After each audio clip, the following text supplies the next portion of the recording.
Find the solutions for the following quadratic. Okay. Leave your answer in simplest form, no decimals. Okay.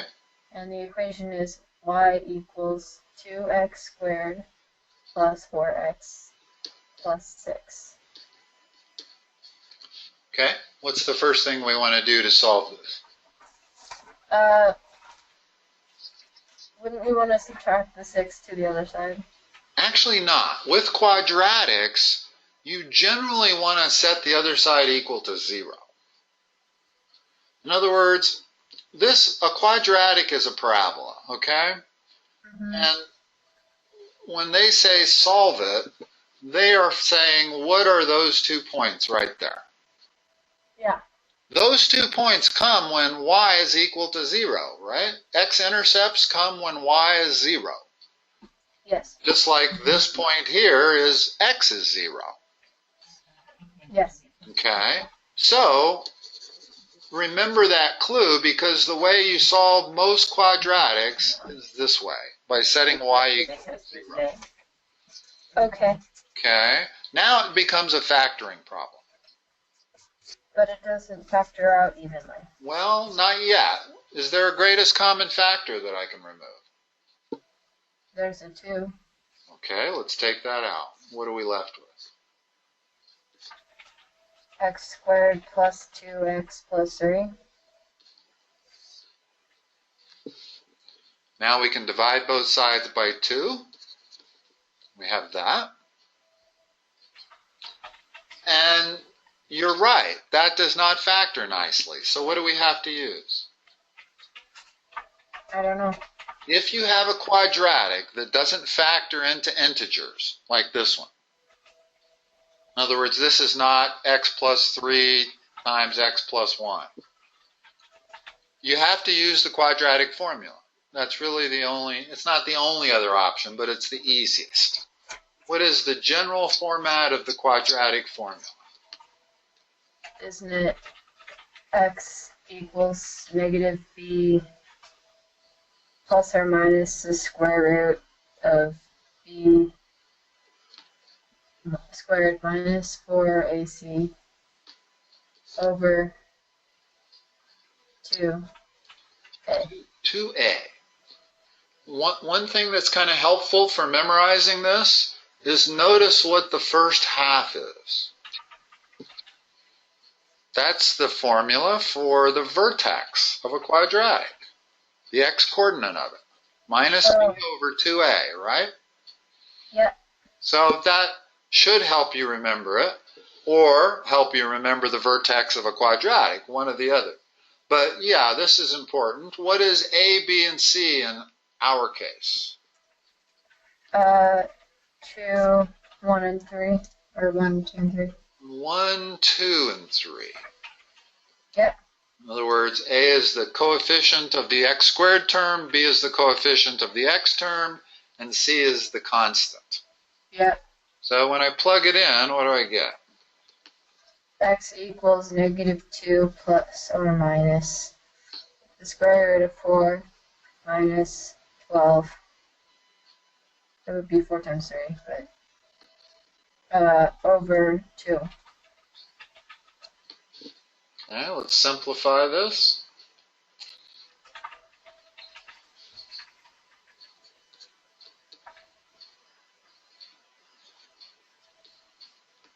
What's that?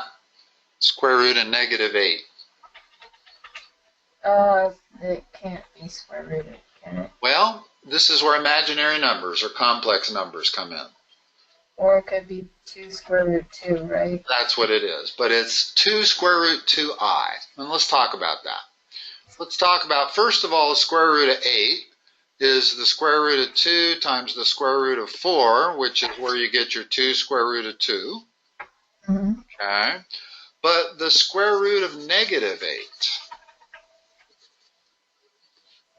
whenever you're doing the square root of negative numbers, I have found the easiest thing to do is to separate that into the square root of minus 1 and the square root of positive 8. Always as your first step. Because we know what this is. That's I. Mm-hmm. So now what we have is I times 2 root 2. But the way we generally write that is 2 root 2 times I. The only thing is you want to be a little careful with not making sure you don't put that I under the radical sign. Okay. Okay, so that's what the square root of negative 8 is equal to, is 2 root 2I. So let me plug that in. 2 root 2 times I, and we're still dividing everything by 2. Simplify it further.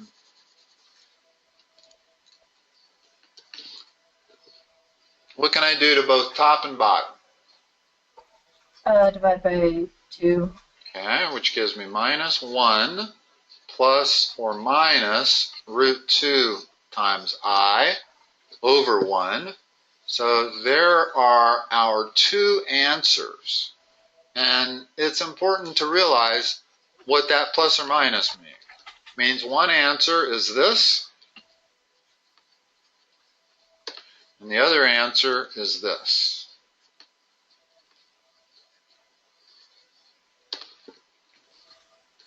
Okay. So that would be what this means. In other words, what I have in the rectangle is the same as what I have in the circle.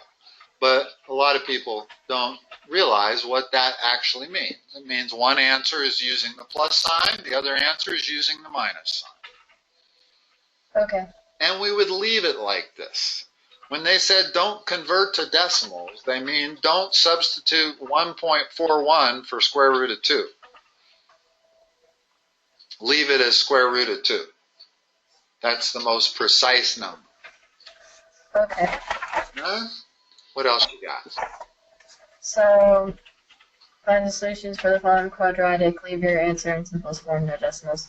Y equals 2x squared minus 8x plus 12.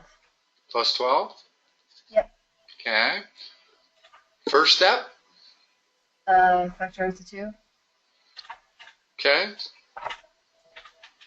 Actually, the first step is to set y equal to 0. Okay. Because when they say find the solution, they're saying find the x-intercepts is what they really are asking for.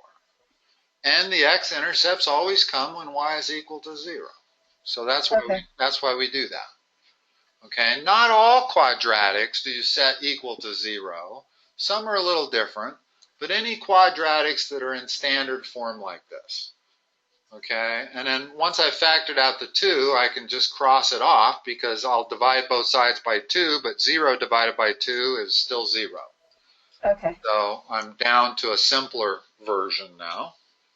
Okay. And again, this does not factor. Mm-hmm. So I have to use the quadratic. So these are all kind of an exercise in the quadratic formula, it looks like.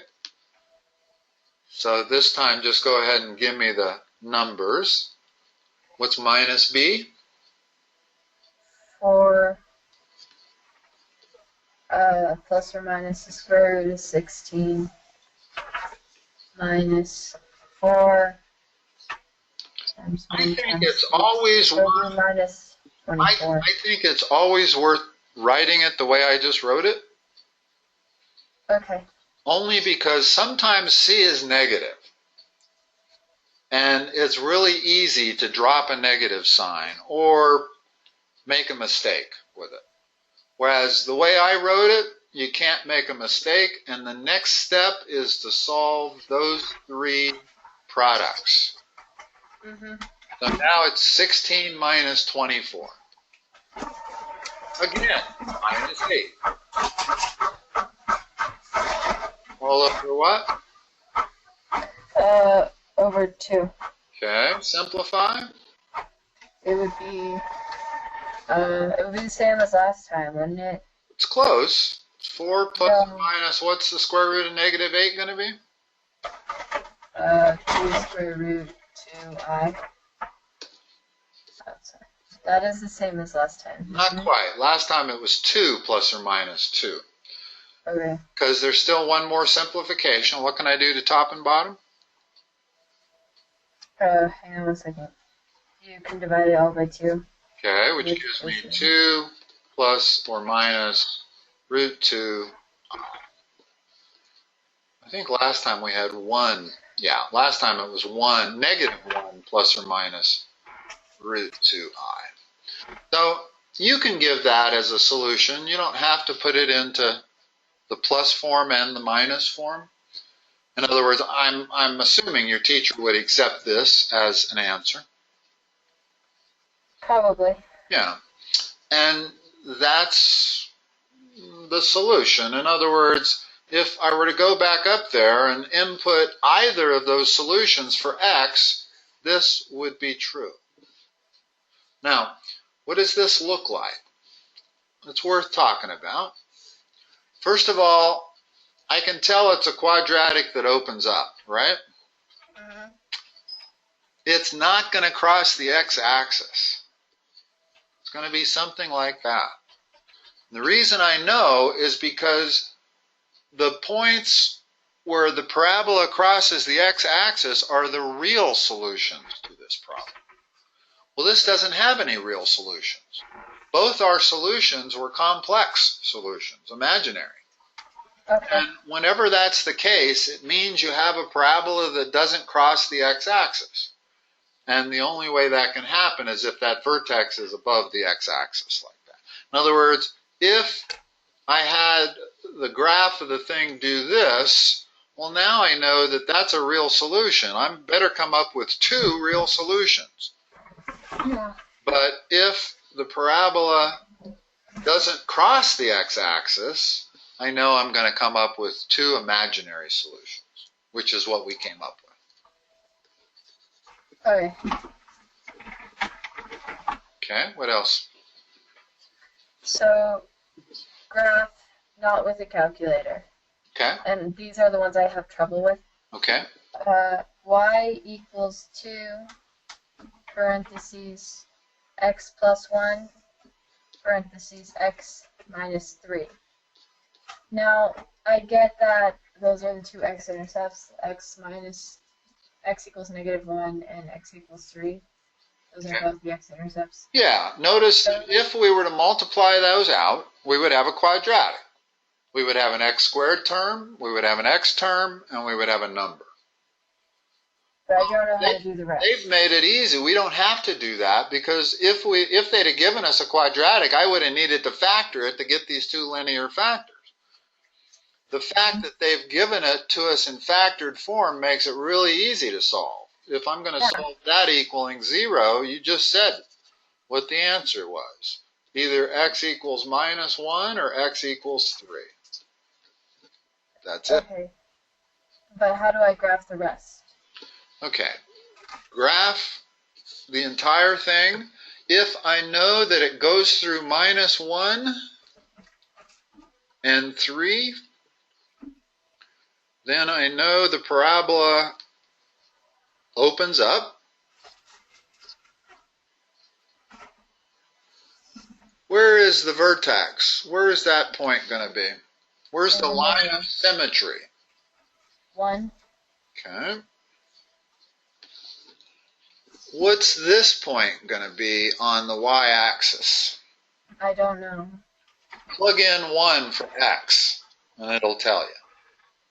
In other words, remember, y equals this whole thing. So when we set it equal to 0, we were only solving for the x-intercepts. But if I really want to draw a good picture of this parabola, I really need to know where the vertex y-coordinate is also. Well, if I know that the vertex comes when x equals 1, plug that in and you get 2 times minus 2 minus 4. So now I know everything there is to know about that parabola. So do I have to plug in 1 for x every time, or do I have to plug in one of the You have x? to plug in whatever you got halfway in between those 2 x-intercepts. So then, okay. You see why? Yeah. Okay. Because all I did was, when I went halfway between my x-intercepts, is all I did was come up with that line of symmetry. So I know the x-coordinate of the vertex is 1, but I don't know what the y-coordinate is until I plug in the x-coordinate into the function. Okay. So whatever you come up with as the x-coordinate of the vertex, plug it in, and then you'll have the y-coordinate of the vertex also. Then you can graph it. Okay. Okay? Next, it's also graph without a calculator. Okay. Y equals negative 2x squared minus 4x plus 6.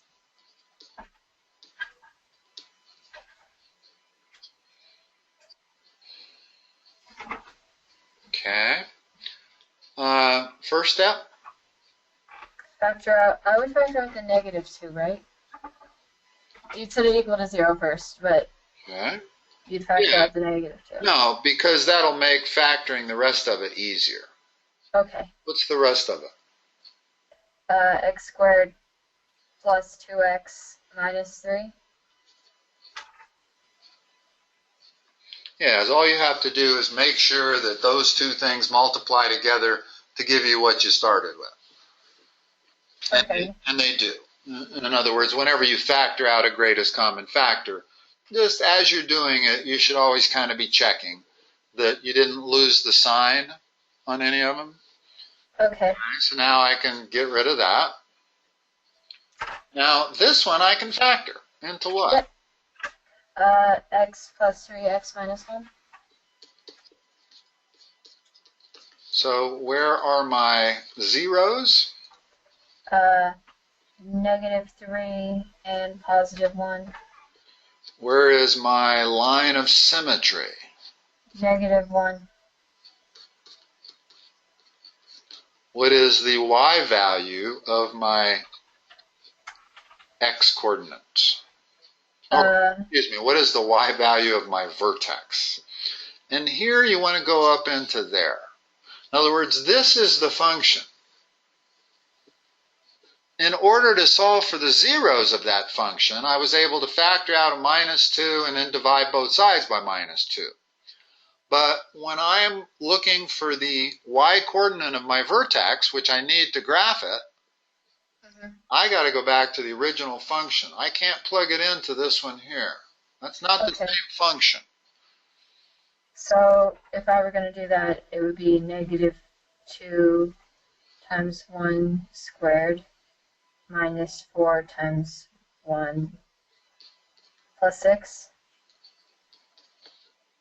So it would just be negative 2 plus 4, because I have minus 4 times a minus 1.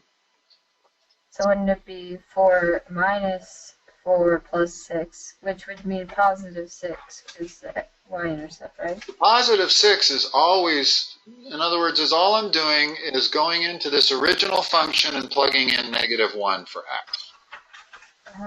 Okay. Well, the first term gives me minus 2. The second term gives me plus 4. See why? Yeah. Third term is plus 6. That equals plus 8. So my vertex for this parabola comes at minus 1 plus 8. Well, hey, I have a question. Uh-huh. So if it's negative 2 times negative 1, that would make a positive, right? Well, let's talk about that. If I have minus 2x squared, and I'm going to plug in x equal minus 1.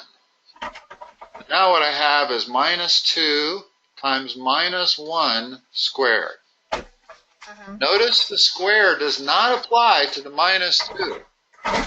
It only applies to the minus 1. This thing was not in parentheses like that. Okay. Okay? If it's not in parentheses, if there are no parentheses, then the exponent only applies to the number that it is, the thing that it's above. So now my first thing is to square minus 1, which becomes plus 1. Multiply it by minus 2, that becomes minus 2. Oh, okay. So I got minus 2 plus 4 plus 6, which is equal to 8. Mm-hmm. Okay, now we have everything we need to graph it. I know the line of symmetry, I know the zeros, and I know the vertex. And I know it opens down. Yep. So let's start with the vertex. Minus 1 plus 8. Put it right there. Yep. I know the zeros are minus 3 and plus 1. So there's minus 3. There's plus 1. So all I have to do is draw a parabola that goes through those zeros. And those are all the key points of that parabola. In other words, 3 points define a parabola. Okay. That's all you need is 3 points. You can't define a parabola with just 2 points, but you can define a parabola with 3 points. In the same way that 2 points define a straight line. A parabola is defined by 3 points. Well, we have 3 points. We have one there, we have one there, and we have one there. Okay. Also, might be nice to know what this y-intercept is. What is that? 6. Yeah. In other words, the y-intercept comes when x is equal to 0. So it's always equal to the constant. Okay. So we actually have a fourth point. 0, 6. Okay. Not that we really need it, but some teachers will want 5 points, not 3 points. Has your teacher specified how many points she wants labeled? Or? No. Okay. Well, 3 is actually enough to define the parabola. So if they don't ask for more than 3, we don't need that one there. Okay. All right. Are you ready? So write an equation of the quadratic in factored form given zeros, 2i, negative 2i, and a y-intercept of 8. Then convert it to general form.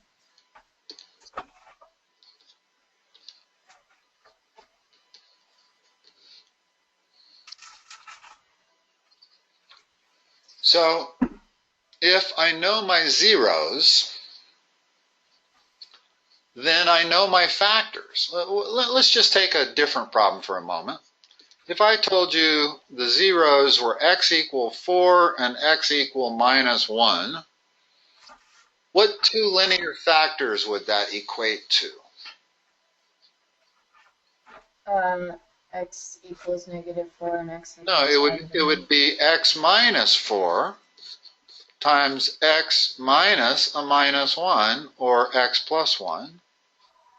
So, in other words, if you know the zeros, then you know the linear factors. That's what they are. Okay? Well, in my case, both my zeros are imaginary numbers, but it's still the same thing. In other words, one of my factors is x minus that, the other factor is x minus that. Okay. So x minus 2i is the first factor, x plus 2i is the second factor. Then what about that has to be equal to 0. Okay. Multiply these two together, what do you get? X squared. Go ahead and do it. Minus.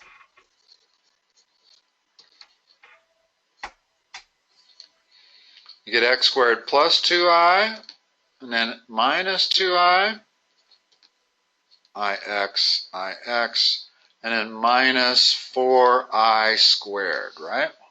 Yep. Which these two cancel. And I squared is negative 1, so that gives you x squared plus 4 would equal 0. Okay, so this equation satisfies this part, but it doesn't satisfy that part. What would the y-intercept be of the equation I got at the bottom?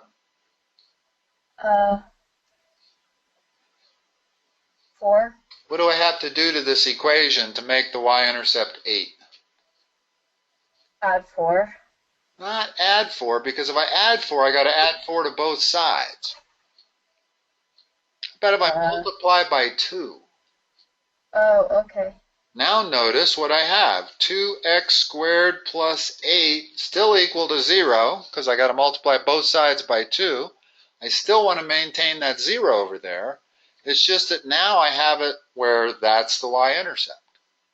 Okay. So this is my original function, y equal 2x squared plus 8, which notice does not have real zeros. Because this number here is always positive. Well, if I'm adding 8 to a number that's always positive, it's never going to be equal to 0. That's why your solutions are imaginary only. Okay. And then how about converting it to general form? That's general form. Y equals 2x squared plus 8. Well, what are you calling general form?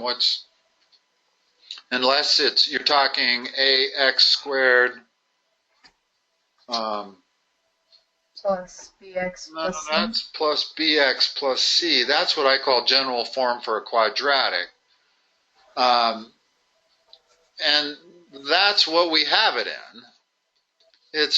There's no x term, and c is 8. And then what's factored form?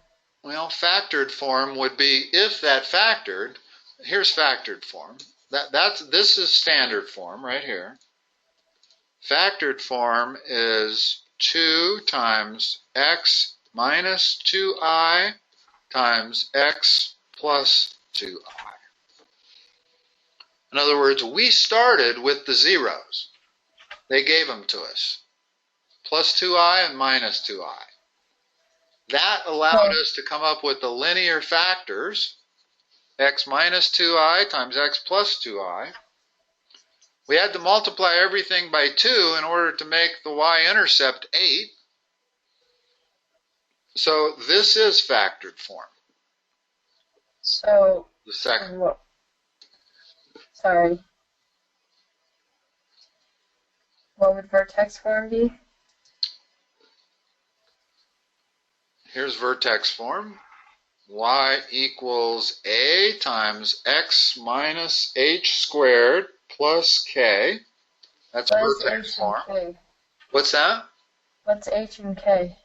The vertex. The x and y coordinate of the vertex. Okay? Well, I almost have this in factored form. So all I got to do is factor out a 2, in which case a would be 2, h is 0, and k is 8. So vertex form is y equal 2x squared plus 8. In other words, we were in vertex form and standard form at the same time. Well, not quite. No, this is vertex form. A is 2, h is 0, k is 8. So I know my vertex comes at x equals 0. My line of symmetry is x equals 0. In fact, if I want to graph this thing, I know it's a parabola that would normally go through the origin, but it's shifted up by 8 units. So it's going to look like that. This is at 8. And it does not cross the x-axis because the solutions are imaginary. So it shouldn't cross the x-axis. It only crosses the x-axis or touches it if you have real solutions. Remember that when you have any quadratic, you basically have 3 possible choices. You either have 2 real solutions, you have 1 real solution, which is when it's just touching, and then you have 2 imaginary solutions, where it doesn't touch at all. To have 2 real solutions would look something like that. And then you have a real solution there and a real solution there. There's one real solution there, and there's no real solutions in the middle one.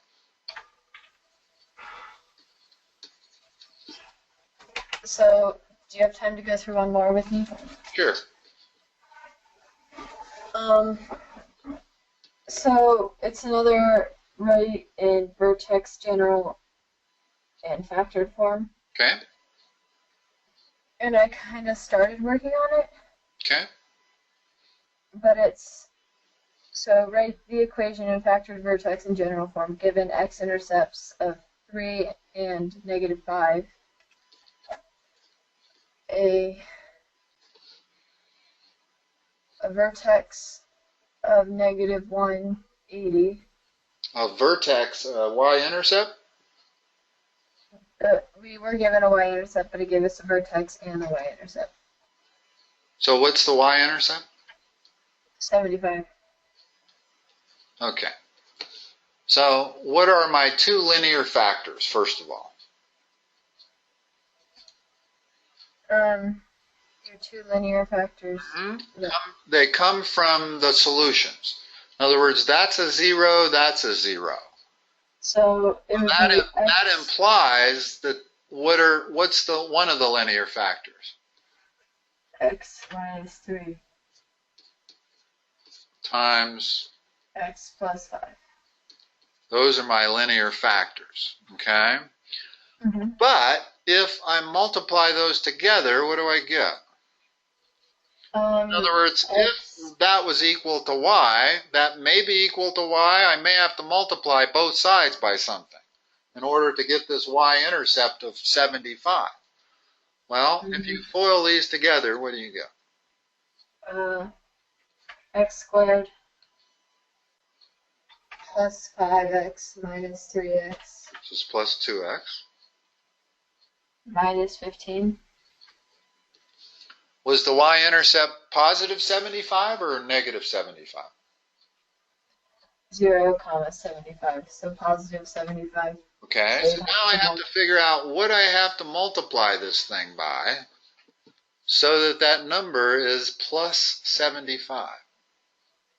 It would be -5. Okay, what does that give me? -5x squared minus 10x plus 75. So there's my equation. There's my function in standard format. In factored format, I know that it's these two things times 5, right? So it'll be... So there's factored format right there. There's standard format. Now vertex format.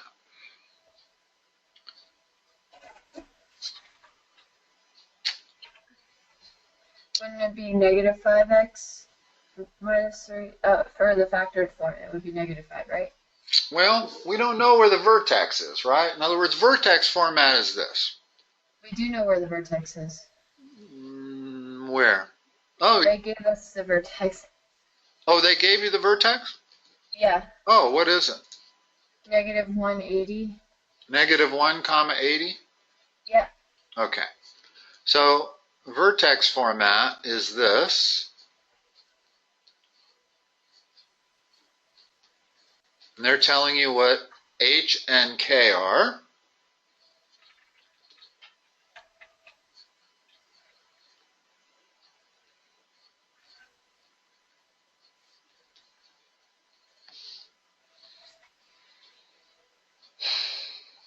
I was talking about for the factored form, it would be y equals -5, x minus 3, x plus 5, right? Yes. Oh, okay. Oh, it was. You're right. It was -5, not +5. Yeah. Let me put that -5 in there. It's y equal -5 times those two linear factors. All right. We still have to solve this for a. Isn't it the same a? It's not the same, no. And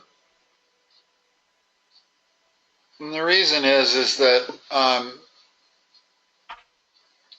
But I do know that y equals 0 and x equals what?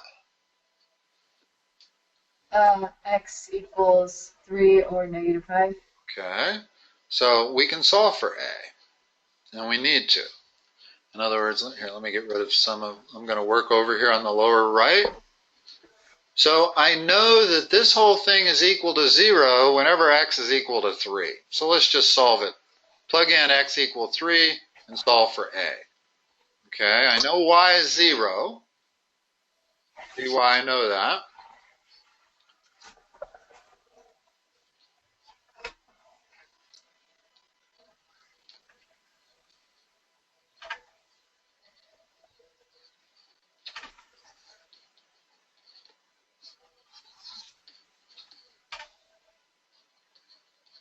A equals, oh, -5. It is the same. Huh. Okay. That's interesting. I didn't realize that. There's vertex form right there. Is it not always the same?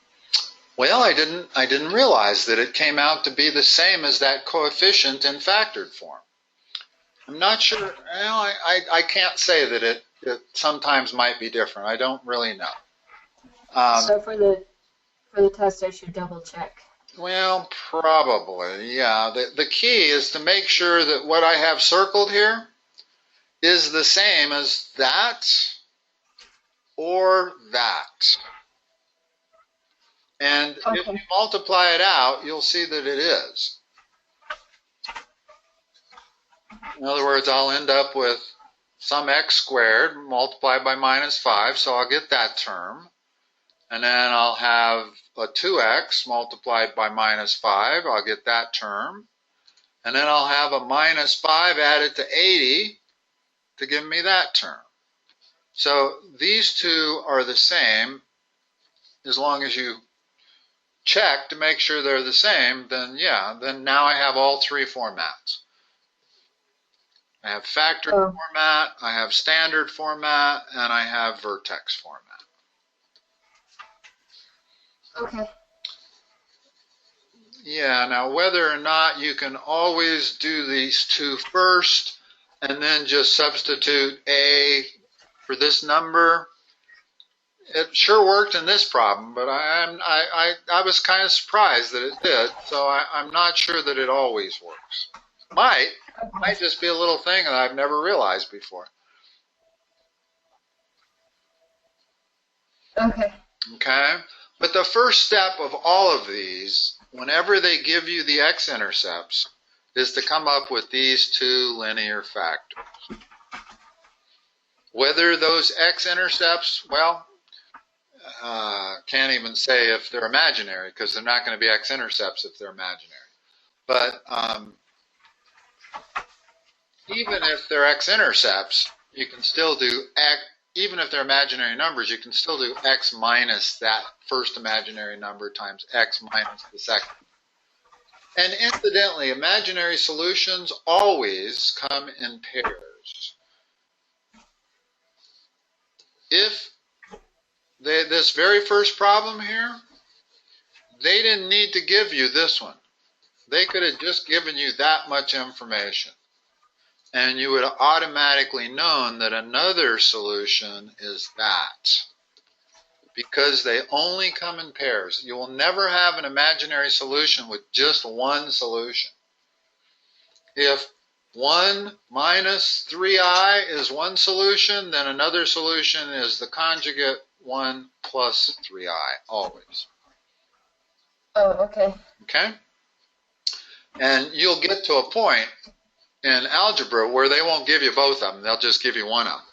And you have to figure out what the other one is based on the fact that they always come in pairs. Okay. Okay? All right. Let's see. We have a session tomorrow at 4:30. You still want that one? Yeah. Okay. Now, tomorrow is all I will do is text you the meeting ID number. I won't call you. I'll just text it to you.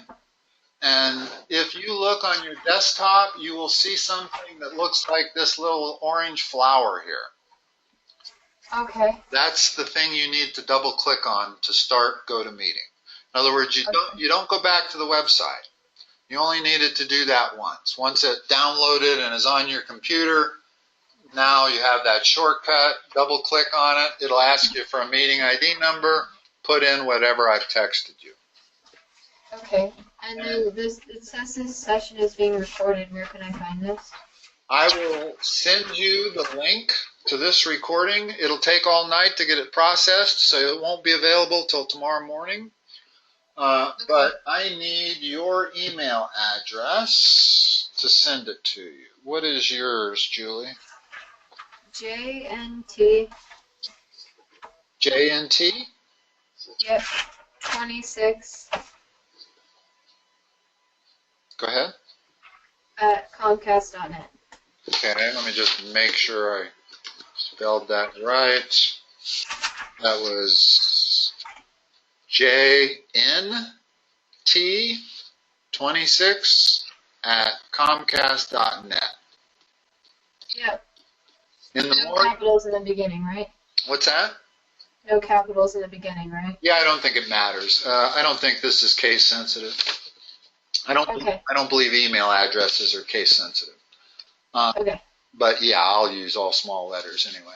Okay. I will email you the link to the recording first thing in the morning. Okay. Okay, I know you'll probably be off to school by then. That's why I say that it's not always the best time to have a tutoring session the night before a quiz. It's better to do it 2 days before a quiz, and that way you have a day to review the recording. You know what I'm saying? In other words, if your test was tomorrow, you would not have a chance to review this recording before your test. Okay. You with me on the logic of that? So if you have a test on Thursday, you probably want to do your tutoring session on Tuesday night, not Wednesday night. Typically. Yeah, I didn't know I had a test on Thursday. Okay. Well, yeah, I don't know if you have tests or not.